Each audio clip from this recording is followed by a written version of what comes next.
Hello everyone, अस्सलाम वालेकुम। This is Meerab. Hope you all are doing well. और आप लोगों को बहुत बहुत सारी कॉन्ग्रेचुलेशंस बिकॉज इंडिया फाइनल जीत चुका है 2026 का भी। इससे पहले 2024 में इंडिया डिफेंडिंग चैंपियन था और आप सब लोग जानते हैं कि इस बार क्योंकि इंडिया 24 में अनबीटन रहा था और इस बार इंडिया अपना एक मैच बहुत समझ लेके इस तरह की शिकस्त थी कि वो इतनी पेनफुल थी कि every supporter of Indian team was somewhere in an anger कि मतलब ये किस तरह का मैच हुआ, क्या हुआ, ये तो टीम सेमीफाइनल में भी नहीं जाएगी, कहीं पे नहीं जाएगी। लेकिन एक बंदा जिसका नाम मैं लूंगी जो कि मैन ऑफ द टूर्नामेंट भी बना है वो संजू सैमसन है, जिसने अपनी टीम को किस तरह से लिफ्ट किया। और मैंने ये प्रेडिक्ट भी किया था कि संजू सैमसन जो है वो आपको नजर आएगा कि क्योंकि उसकी इनिंग्स इतनी कंसिस्टेंसी के साथ आ रही हैं कि वो he could be the name जो कि आगे बहुत जा सकता है। और उसके मतलब रन्स आप देख लें कंसेक्टिवली किस तरह से आए और एक गैप के बाद वो टीम में आया और आते ही उसने बताया कि उसका आना क्यों जरूरी था। ऑन द अदर हैंड आज का दिन इसलिए भी बहुत इंपॉर्टेंट है बिकॉज अभिषेक शर्मा के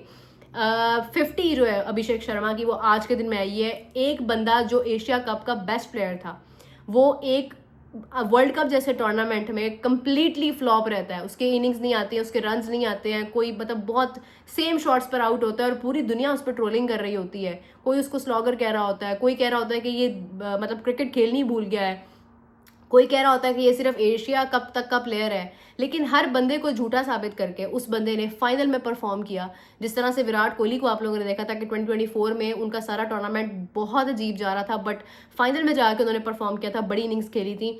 तो यही बात है कि समटाइम्स किसी का दिन होता है और कहते हैं ना कि ऊपर वाला किसी को चुनता है किसी दिन के लिए।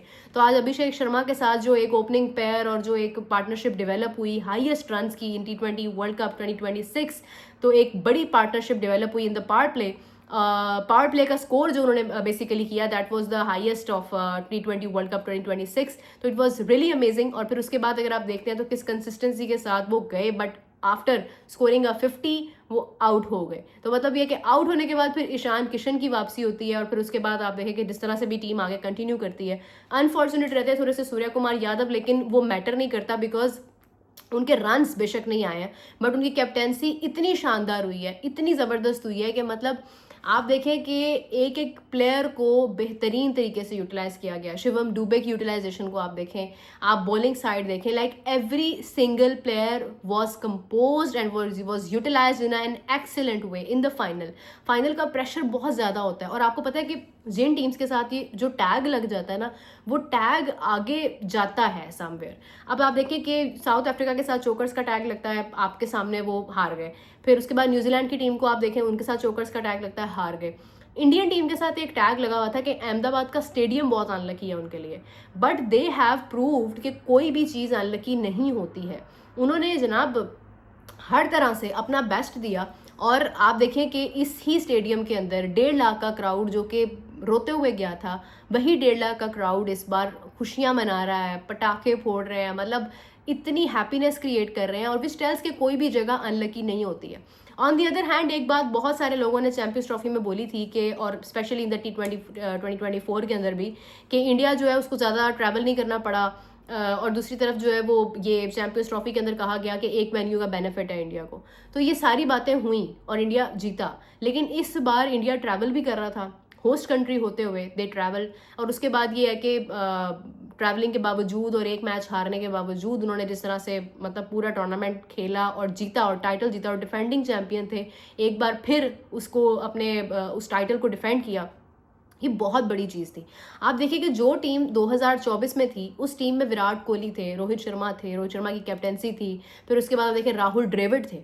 अच्छा, अब यहाँ पर आ जाते हैं कि कितनी ज़्यादा तनकीद हुई सूर्य कुमार यादव पे और गौतम गंभीर पे। हर बंदा ये कहता रहा आफ्टर द एशिया कप, हर बंदा ये कहता रहा भाई गौतम गंभीर को हटा देना चाहिए, सूर्य कुमार यादव को हटा देना चाहिए।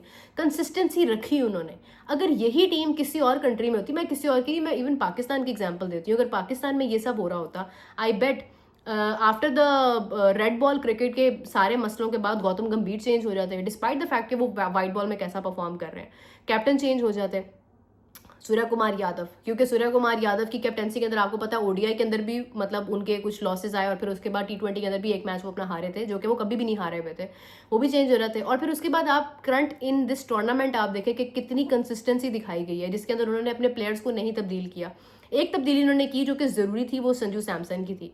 बट इसके अलावा कंसिस्टेंटली कहा गया कि आप अभिषेक शर्मा को ड्रॉप कर दें, आप कुलदीप यादव को ले आएँ, कहीं पे कोई चेंज नहीं हुआ। कुलदीप यादव के बगैर स्पिनर ने डोमिनेट किया है। अक्षर Patel in the previous match the catches he held, and उसके बाद अभी जिस तरह से अभी अक्षर पटेल ने जो विकेट्स ली हैं वो इतनी क्रूशल और इतनी इंपॉर्टेंट विकेट्स थी कि मतलब उसने प्रूव किया है कि सीनियर बंदे का टीम में होना क्या होता है।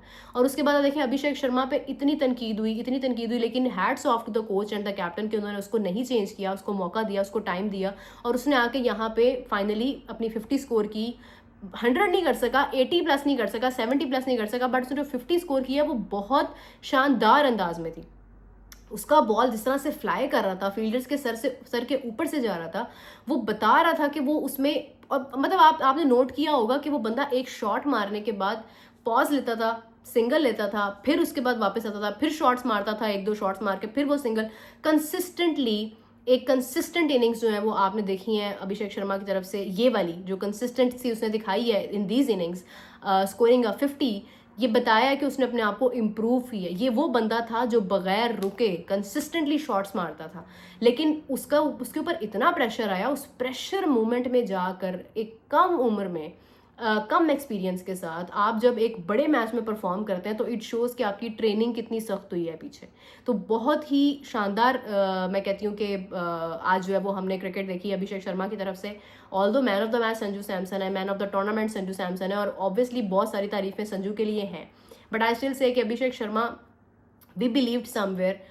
मेरी भी राय थी, कुछ और लोग थे जिनकी प्रेडिक्शन थी कि अभिषेक शर्मा स्कोर करेगा फाइनल में, और वो तो 100 की भी बात कर रहे थे, लेकिन ही स्कोर्ड और ही डिड इट। और उसके बाद एक और बात करेंगे बुमराह की, जसप्रीत बुमराह। जिस तरह से जसप्रीत बुमराह ने के एक एशिया कप में मतलब वो इतनी अच्छी बॉलिंग नहीं थी, और उसके बाद फाइनली T20 वर्ल्ड कप में जाके जिस तरह से जसप्रीत बुमराह ने अपनी दिखाई है, और मतलब the confidence he had wicket लेने के बाद, लाइक वो एक फन मोमेंट और वो सब कुछ, मतलब बहुत अमेजिंग विकेट्स थी वो भी। क्या खूबसूरत यॉर्कर्स थे, मतलब वो आप देखें कि मतलब क्या लाइन और लेंथ और क्या होता है यॉर्कर, ये सीरियसली आपको जसप्रीत बुमराह की बॉलिंग बता देती है। बहुत ही शानदार ओवर्स करवाए उन्होंने, बहुत शानदार स्पेल थे उनके। और इसी तरह से अगर आप न्यूजीलैंड की बॉलिंग की बात करते हैं तो न्यूजीलैंड की बॉलिंग में हमें बहुत सारा प्रेशर नजर आया आज।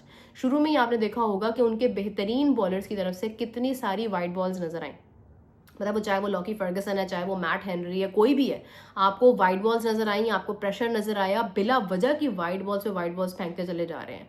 एक कंसर्न है अर्शदीप सिंह जो है, उसकी बॉलिंग बहुत अप टू द मार्क नहीं थी, लेकिन ये है कि सिस्टम ऐसा है कि वो रिकवर कर लेगा उस चीज़ को। फिर उसके बाद अगर आप आते हैं कि न्यूजीलैंड की बैटिंग कैसी थी, न्यूजीलैंड की बैटिंग को आज मौका दिया ही नहीं इंडिया की बॉलिंग ने। टॉस का डिसीजन न्यूजीलैंड ने, आई डोंट नो कन्फ्यूजन में किस चीज़ में क्या सोच कर दे दिया, बट जो भी उनका डिसीजन था उसको ओवरकम किया, मतलब लाइक उसका फ़ायदा उठाया इंडिया ने, और उसके बाद इंडिया ने अपना बेस्ट दिया और ये टाइटल जो है वो जीता है। तो आप लोगों की आज की इस टूर्नामेंट में एक और सक्सेस इंडिया की, कंसिस्टेंटली 3 साल में 3 ट्रॉफीज़ हासिल करने पर आप लोगों की क्या एन्जॉयमेंट है, आप लोग किस तरह से इसको सेलिब्रेट कर रहे हैं, और आप लोगों की फीलिंग्स क्या हैं, ये कमेंट्स में ज़रूर बताइए। अपना बहुत सारा ख्याल रखिएगा। I will keep connecting with you guys day by day, and again congratulations to the defending champions. Once again they became the champion and they have proved everything wrong, every prediction wrong, and this is how the skills are always valuable and stronger than any panoti, any bad luck, anything else. Take care guys, bye bye.